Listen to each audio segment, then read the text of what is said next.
Just about 24 miles north of Richmond, the capital of the Commonwealth of Virginia. Since May 1975, there has been a theme park attraction, a family amusement park, that began as only a dream in 1971, and after 2 years of construction, opened up on the 400-acre tract in Doswell, near Ashland, modeled like its counterpart in Ohio, this year celebrating its 50th golden anniversary year. And for those who wanted to gain the European experience, they could all go to the top of a 315-foot tall replica of the Eiffel Tower, 1/3 the size of the original in Paris. And maybe minus a chance to try some escargot, see the City of Lights. But on a clear day, they can't see the sights in the surrounding area up to 18 miles out. One of the few attractions in the park for which there is no height requirement for those seeking the thrills and adventures in this theme amusement park. But for those amusement daredevils out and seeking more adventurous thrills, King's Dominion offered an opportunity to board an old-fashioned style wooden roller coaster, operating 4 trains with 5 cars that rush at speeds up to 56 miles per hour, with an 81-foot drop, about 1/3 the height of the miniature Eiffel Tower, to begin a race between 2 roller coaster trains with their own wall of separation, keeping them from crashing into one another over a 3,300-foot course that had been called until 2018, when the name was changed in obeisance to political correctness, Racer 75, formerly the Rebel Yell. King's Dominion and Rebel Yell is a kind of irony in itself, if you really think about it. So for the next few moments, keep your hands and arms inside the car at all times. In the event that the ride stops, or in the event of an emergency, take all directions from the ride operators as we delve a little deeper into what has become an engaging topic in the midterm elections, even beyond abortion, and the seat that a congressman in a traditionally safe seat has decided to get a little adventurous and announce that after surviving a pandemic over the age of 70, he's not afraid to burn in hell. A regular hellraiser. Hello, my name is Major Mike Webb, and as the name might suggest, I have spent a little bit of time, maybe more than many, in the military. And with a father who was both pastor as well as a National Guard chaplain, state chaplain, I have also had at least a little experience with matters of religious faith, community of believers who suffered great losses during a roller coaster ride of global public health crisis, taking directions, like in many theme parks, from the operators who many times are just children themselves in experience with pandemic crisis in this case, and in which places of worship were closed to in-person services and fellowship as a result of sweeping government-imposed lockdowns, many advised against, and cancellations of what had been described as non-essential social gatherings during times acknowledged to be associated with fear, confusion, and despair by experts even at the University of San Francisco.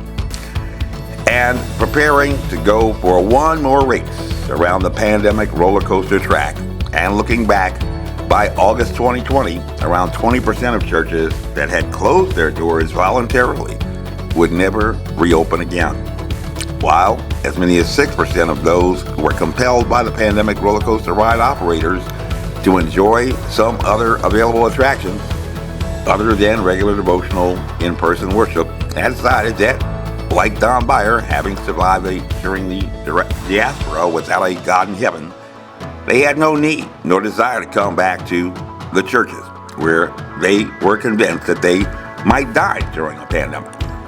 A roller coaster ride that these daredevils decided was simply not worth risking their lives in times, as the University of San Francisco has reminded, are times historically associated with fear, confusion, and despair. But Zig Ziglar describes fear as false evidence appearing real. And we have more of an opportunity to be deceived than many think. In fact, back in 2018, scientists found that 2/3 of Americans watching a magician of average skill tossing a ball into the air 2 times will build an expectancy so that 2/3 will believe that a ball magically disappeared before their eyes in the air when he only looks like he is tossing the ball into the air on the 3rd time. 2/3 of Americans believe there is life on other planets without any evidence to demonstrate that that is true. You may be fooled and not really know the science in terms of why you believe anything, not just golfing.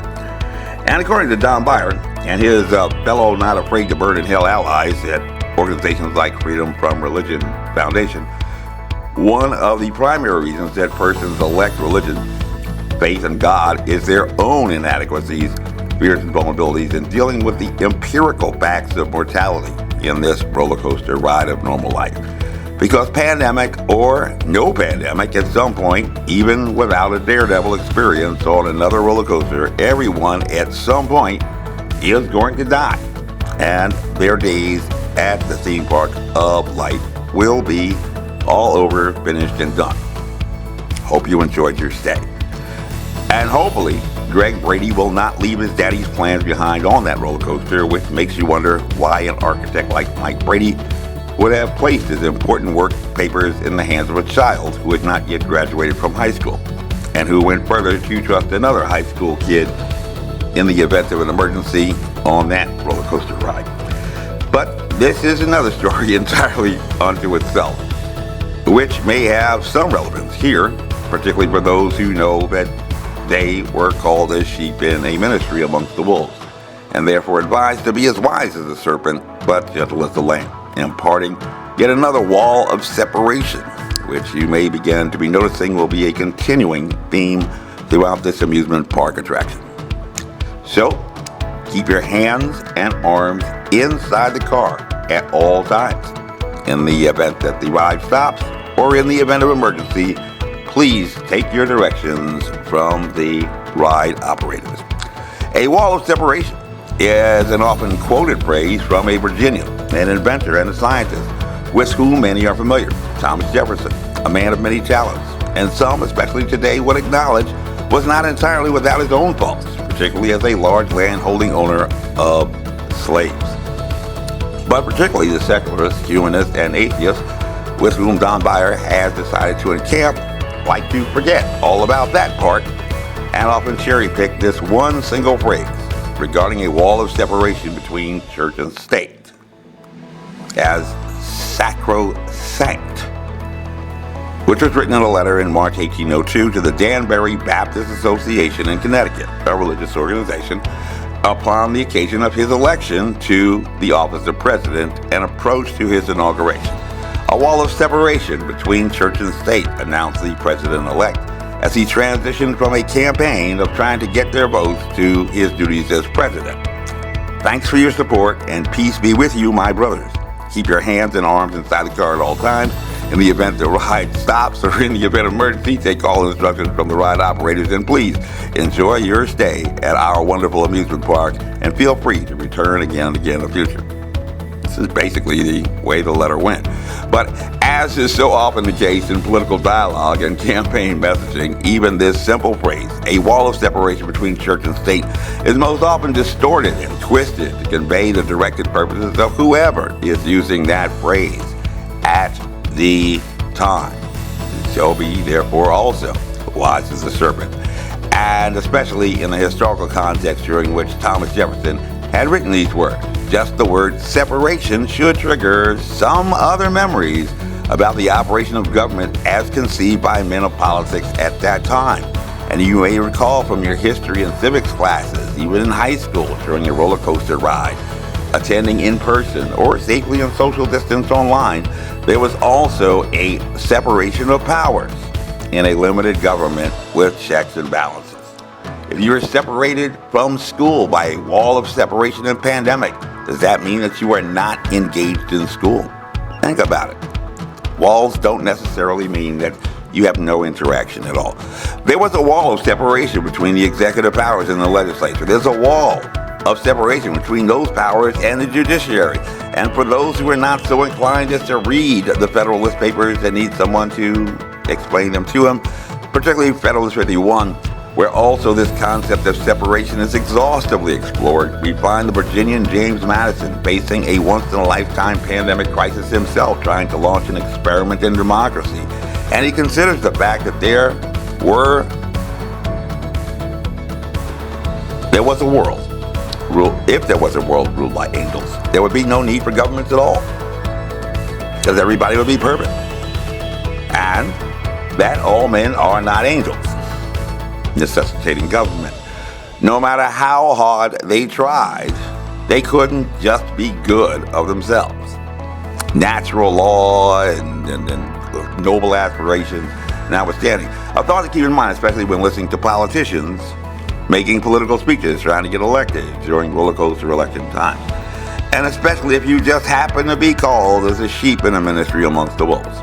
Because in an election, the serpents tend to appear in great abundant light. And believe it or not, in addition to the powers of the judiciary, the legislative, and the executive to be separated, those founders, particularly James Madison, also discussed at considerable length a long history of the powers of the church. Powers of the church, like John Adams had spoken of in his address to his letter to the militia of Massachusetts, talking about a constitution that was made for a religious and moral people, wholly unsuited for any other. And one of the leading reasons that many sought to flee persecution in Europe was this thought of the church having powers, and powers even of persecution, as well as governments. And even before those occasions, one of the reasons that scientists like Galilei were called before the Jesuits who ran the Inquisition. We also find governments are very, very able to persecute persons of different faith, even without having faith themselves, as the Nazis did with the Jews in the Holocaust, as the Romans did with the Christians before they became the Roman Catholic Church.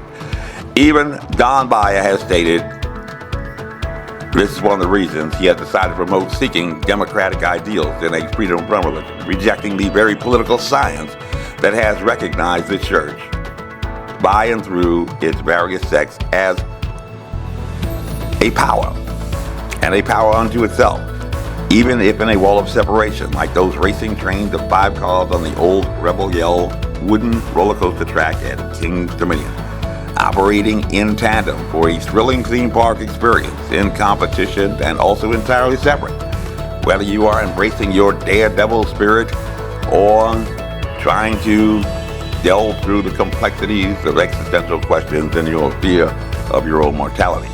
Denying the powers accorded to the church expressly in Federalist 51 would be as ludicrous, farcical as denying that there was a pandemic. But not afraid to burden hell, Don Bayer is certainly determined in this election year yet to try. And he claims as a scientist that this will completely eliminate almost every ill in society, from discrimination and terrorism to limits on sexuality and wars. It's a one-size-fits-all simple solution. But even Voltaire, a contemporary of the Founding Fathers and political philosopher with whom some may be familiar from his work titled Candide, talking about the best of all possible worlds, had stated that if there was not a God, then even the scientists would have a need to invent him. Indeed, as Dr. Ralph Northam has so aptly stated, while conceding that he had exceeded his lawful authority when he closed the doors to the churches during the roller coaster ride of pandemic, God is truly everywhere, ubiquitous. And as they say, it is just what it is. A thought with which I might surmise even the I am God of Abraham and Moses might be inclined to agree.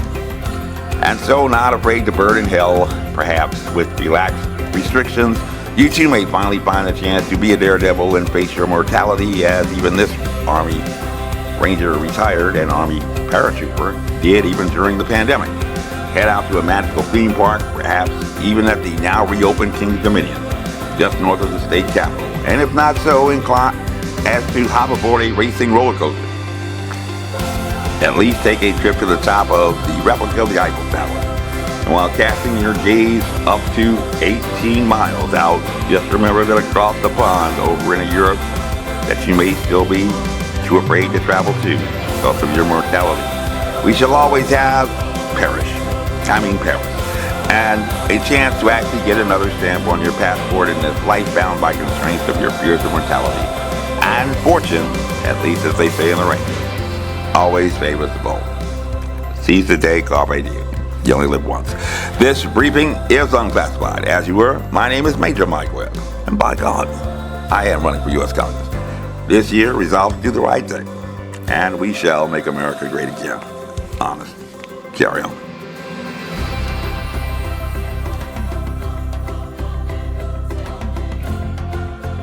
This advertisement was authorized by Mike Webb.